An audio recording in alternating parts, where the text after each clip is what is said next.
And now here's part 2 of our episode. Oh, God, I don't so even know lonely.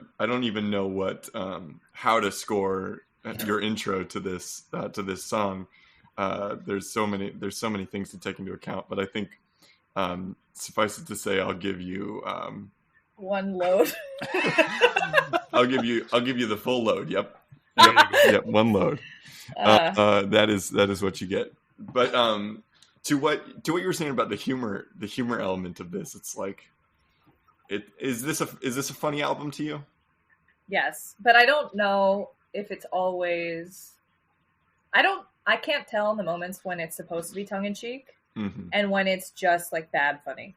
Right, because I think a lot of people that I speak to about Third Eye Blind phrase that, like, in our context now, obviously they phrase them in like, oh, they're funny, like their whole existence as a band is funny. Oh, sure, you know? yeah, yes. I guess you could people say, are like, very scornful about. they are memeable in the parlance of our times. You know, Yeah. they're very memeable. So so yeah, it's all the fact that your connection to this album is so genuine. So genuine is sort of, it's like an exception to the rule for how I find them mostly talked about. I would love to touch on what you were talking about earlier about your standards, your rubric for a perfect album. You know, like let's get into what that means to you, and like when we gave you this brief to make your case for a perfect album, what made this album check those boxes? Yeah, well, so I am understanding that I'm not a Third Eye Blind superfan, and I'm not a musician. Important, yeah. Yeah, my criteria, first of all, is that I know every word to every song. I thought it was important in the way that I digest music, which is primarily lyrically, or at least that's what I understand is going on. You know, I have a response to the instrumentation, but I couldn't tell you what it is other than emotional. Right. I had to know every word to every song. I thought it was important that I don't listen to albums anymore in the year of our Lord 2021. So I thought it was important to answer this question. I thought it was important that my earliest experiences were listening to the album in order of every track listing, even the ones that suck, you know, like not skipping the songs that suck. I narrowed my list down by those two major criteria. And then, you know, I'll make a case for why the album is cohesive in some way. I think that's important, whether it's around a theme or instrumentation or a concept. This is not a concept album, but I do think it's a hero's journey. Some Joseph Campbell ass looking ass. You know? Okay, so let me review because I'm getting sloppy. So number one, that I know every word to every song. Right. Number two, that I listened to this album track by track in order all at once. Two, that the album has some kind of cohesion. Yeah. For this album, I think it's theme. What's that if theme? If I were to name the theme, it would be all the different ways to hit rock bottom. Which sounds like the name of a Third Eye Blind album. Like you could easily title one of their albums that. Yeah. Or any song in the late 90s by a bunch of white dudes. You know, like that's probably... Absolutely, like yeah. It sounds like Forever and Ever Amen or something. I think it's... Right, yeah. Number 4 would be nostalgia. If it's something I connect to personally, there has to be some kind of element of nostalgia. And 5 would be sense of humor. Wow, it's essential for you, huh? Yes, it is an essential. And I would say whether intentional or not, I have to find humor in it. And then some bonuses would be that it is of its era, that it fits where it came from. And 7 would be that it takes you somewhere. which is I know that's so general. Like that sounds really stupid, but whether that's transportive in the sense that when you're 12 years old, you can imagine what it would be like to talk a friend off a ledge, or like it allows we haven't talked about Jumper yet. None of us have mentioned Jumper. And this sounds so stupid, but this album I think runs the gamut of life experiences for at least an upper middle class person in the 21st century. That thing about nostalgia is so beautiful, and I think really illustrative of your of how you experience this on a listen by listen basis, from what I'm understanding. Because when you were 12 years old, it probably it transported you to those experiences that you were talking about, those things that you thought you were able to experience vicariously. And so would you say? So now my question is, as as someone, as a millennial, someone in their late 20s, that is feeling nostalgia when you listen to this album now, does it transport you to being that 12-year-old, specifically being that 12-year-old, or does it even go that step further to transporting you towards those experiences that you thought that you were fantasizing about at the time, or a little bit of both? Yeah, no, that's a great question. I think it transports me to being that 12-year-old. Mm-hmm. And I'm really grateful that it is no longer attractive to me to the experiences in that album. I see clearly now, it's not because there's actually it's pretty dark. Mm-hmm. There's a lot of humor in it, I think. And you wouldn't know it, but Semi-Charmed Life, between the do-to-dos, it's really dark. Yeah. Jumper's really dark. Losing a Whole Year is my year of rest and relaxation of music. Yeah. I think. So yeah, I think it takes me back to a 12-year-old. It also takes me back to college. It takes me back to high school. It takes me back to the times in my life when I had chaotic feelings that were really strong that I couldn't control, but from a safe distance. Do you think to touch on that humor bit, you kind of said something like whether it's intentional or unintentional. Do you believe that this album is intentionally humorous or unintentionally humorous? I think it depends on the song, because I do think on a song by song basis it changes. Yeah, because I do think Semi-Charmed Life, the sound of it makes me think that it's a joke.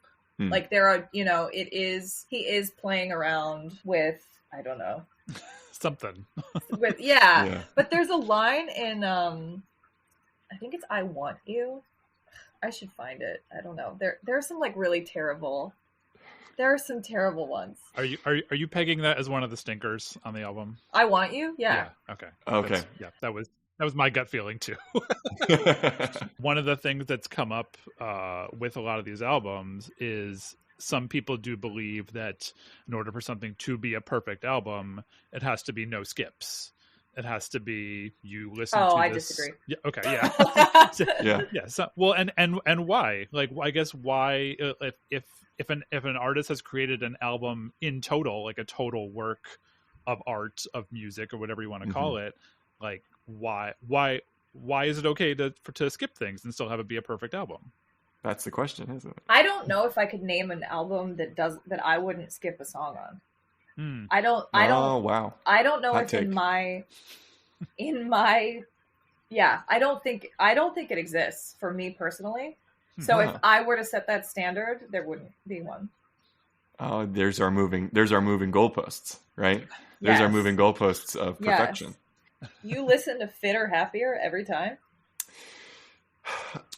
Because the thing about this album, it's fast. Yeah. I think, at least, it goes by really fast. Well, except for in the middle, there were two songs that I was just telling Tyler before the episode that I was like, wait, did the same song just play again?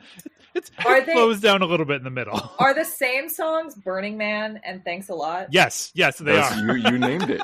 You knew exactly what he was talking about. But I actually think the strongest song on the album is Burning Man. actually think this. Well, I'm gonna have to listen to it out of the context of the other song because they basically cancel each other out in the flow of the flow of the album itself. I think, like sort of the energy of it meets. It's like two waves crashing together and then just flattening out. You know? Yeah, I think of them as a super song. I don't know. It doesn't bother me. I actually think the drop off is I Want You, which comes before London, right? I think so. The album is definitely front loaded. It's like front loaded. And that's true. Yes. There is a gradual slide into. I mean, God of Wine is just okay in my opinion. I was gonna say this might actually be like I found the common theme, but this is maybe just an album of singles. Because that's a good point. That's because a really good point. The acoustic guitar comes in. I mean, How's It Gonna Be, I think, is the anchor for Motorcycle, like for the end of the album. I think the end of the album connects to How's It Gonna Be. How's It Gonna Be would be a good end to the album, yeah. Yeah. But I'm saying because I see what you're saying. How's It Gonna Be ran, God of Wine. Oh no, wait. Walking and Running is the one walked so the other could How's run. It Going to Be walked so God of Wine could run. Oh, I like that. That's what I'm saying. That's like, what is that a syllogism? Is that like is that what a syllogism is? I don't know if it is, but I just remembered the word syllogism, and so I'm going to give you 42 syllogisms on the board for your logic constructions.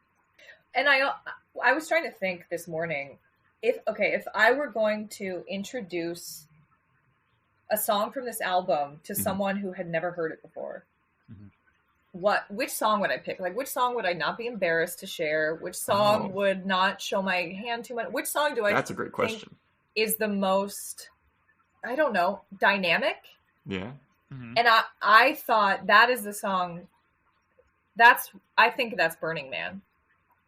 I think that is the song. You didn't choose that as your standout, and I remember why you said you chose your standout. But like these are very subtle definitions that you're dealing with here. I like it. It's fun. I know. Because it's. I'm gonna give you a big fat Merriam-Webster for your definitions. There is variety, and if you, I feel that there is variety. Yeah. And that's the hill I'm gonna die on. Well, also too, I mean, I know about myself that we're all drawn to something different, like in the singing. I mean, I know that first of all, I know I listen to music first, like music before lyrics. Yeah. And the second thing I know is I tend to be drawn to raw anger. And there's not, there's not raw anger on this album. So it's going to be a more difficult, it's going to be, I have more filters to go through in order to like better appreciate something, I think. Yeah. Are you on okay? This one? Yeah. Ask my therapist. Do you think there's raw anger on this album, Ashlyn? No, I don't. No. I think there's a lot of anger. I just think it's couched by I think that's the sneering. Yeah. Like I think there's a lot of anger, but it's almost like predatory. Like, yeah, the different flavors of anger there that we're talking about are very subtle. And then also, just as I always think when we talk about anger, I feel like you can't talk about anger without talking about fear, because obviously anger being a secondary emotion to fear. Because you see that sort of like masked anger in a lot of their contemporaries. And so what was the fear that was back there was what I wonder now. Was the fear, I wonder what the fear was for Third Eye Blind. Yeah, I think there's more petulance than anger. Petulance, yeah, that's another good angle on it. Well, and it's kind of petulant. It's kind of like a tantrum, I think. Sure. It's not like the stakes aren't that high. I think the fear, it seems like there's a lot of regret. And the fear, I don't know. I keep going back to like someone who is an addict. I feel like the fear is that you're not loved, you're not worthy. Sure. Um, That fits. but it also seems like God of Wine. There's death. There's a lot of death in the album too, whether it's taken seriously or not. The background has death. God of Wine has death. Jumper has death. Yeah, I just read a thing recently that was like, it was like a review of, it was a year-end review of books, of like the best books of the year, listicle or something, and one of the reviews for one of these books is, this novel, besides dealing with the primary focus of all literature, death, focuses on whatever. Right. And I was Everything's like, about mortality. Right. Right. Yeah. Yeah. That's right. Yeah. That's so, but like the fact that we can pick up on it so clearly is a fascinating phenomenon through which to watch any art. You know, the fact that, you know, memento mori, baby. Well, and maybe Steven's fear that we've picked up from his career is that he won't be famous. Like, he won't be remembered. He tried in every way that he could to be famous, to be remembered. So maybe, but that's also that's mortality, right? I'll be forgotten. And why I'm going to die. It's probably why he still released a record just, 3 months ago. 3 months ago. I know. Yeah. I haven't. It's I think you're forgiven. I think you're forgiven for not listening. It's been a trying year, and I don't think we need to make it more trying by listening to Third Eye Blind's most recent album. What do you think the fear is? No, I think you're totally right. I think that as you especially as you assess, the masculinity, the questions of masculinity that existed in those bands, and in those bands, I'm referring to pretty much any, late 90s rock bands consisting of all white men that had, had that sort of similar energy about them. It was that angst that, maybe that's why they shoehorned I Want You in there, because it's, that song I think is their quote unquote sexiest song, but it's, I don't think it's sexy at all, but it seems like there was a moment of oh yeah, well, and also I have sex, Right. and no, wait, for real. Blowjob mention, yeah, he's like, by the way, I do sex. Just in case you forgot. Yeah, and this reminds me of another thing that a teacher told us in theater school, which was everything is about sex except sex, which is about power, which is of course a frightening thing to say to a room of 18-year-olds. I think we've got a lot of data here for why you think this is a perfect album. I'm rambling. I don't know. You're not rambling at all. Answer the question. You've answered all of these questions really well. And of course I am right, and this is the perfect album. We got with the score. Yeah, I think this would be a great time, Michael, unless you have any objections to tabulate the score. To see where we stand on the board, and then give you a chance to make your closing argument before we reveal whether this is actually, in fact, a perfect album. And then do you want to talk about your standout song?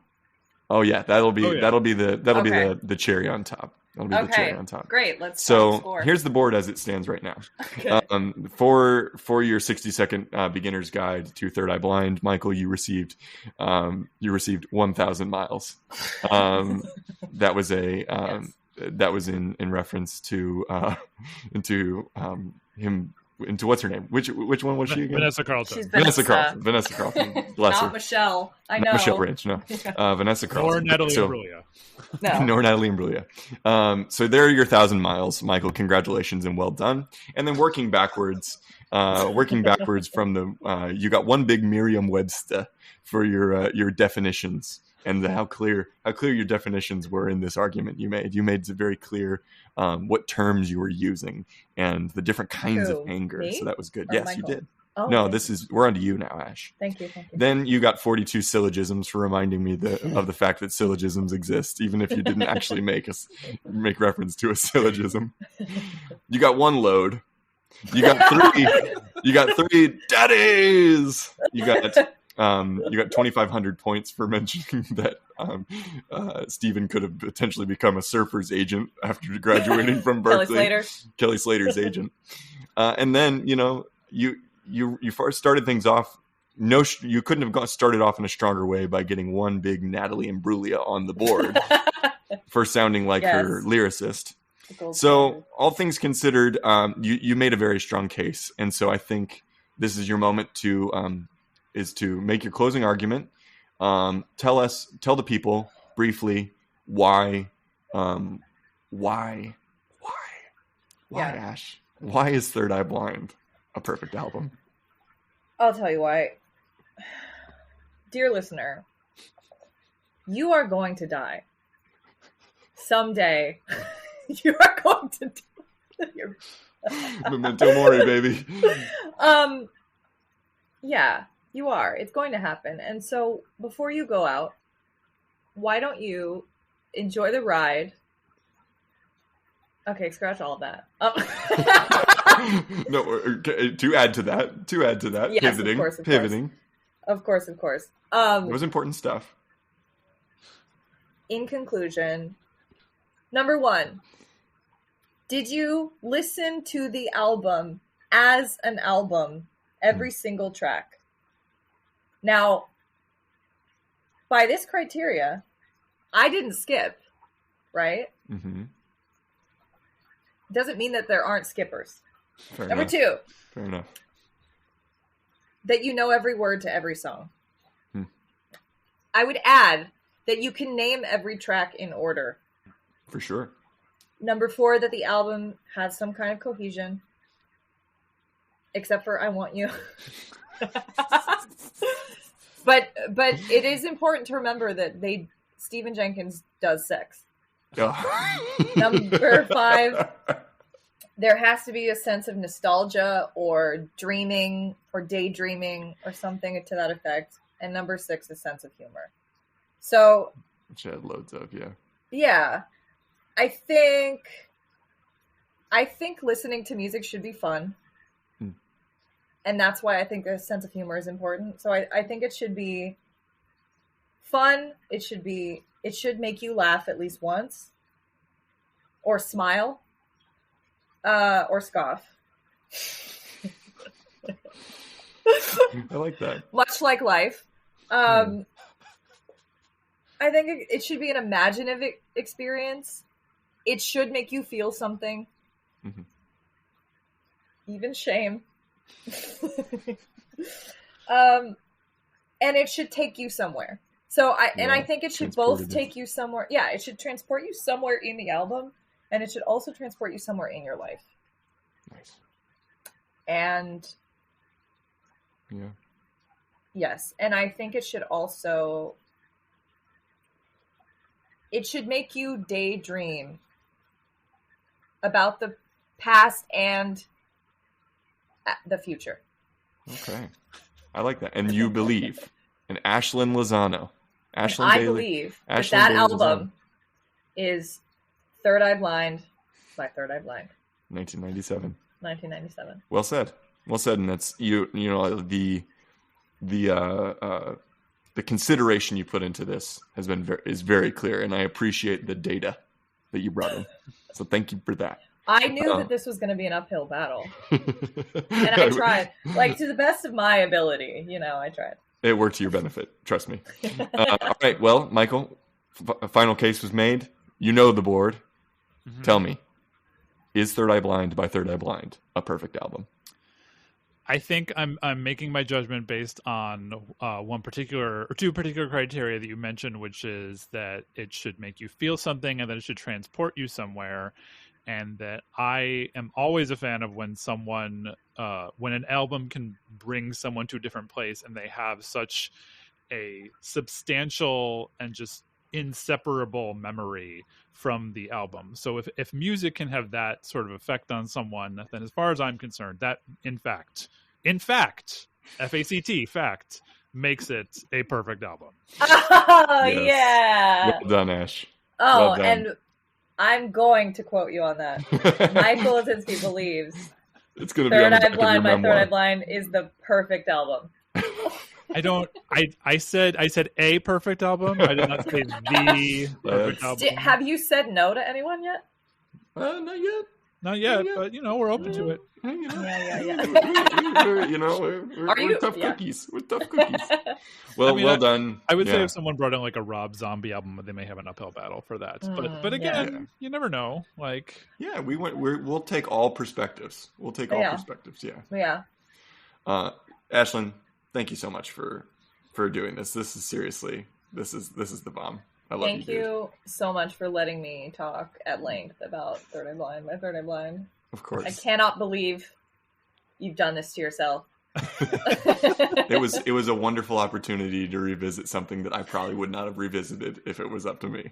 So. I mean, I told my dad yesterday that I was doing this, and my dad, who is the source of this deep emotional connection that I have to this album, laughed. So he knows.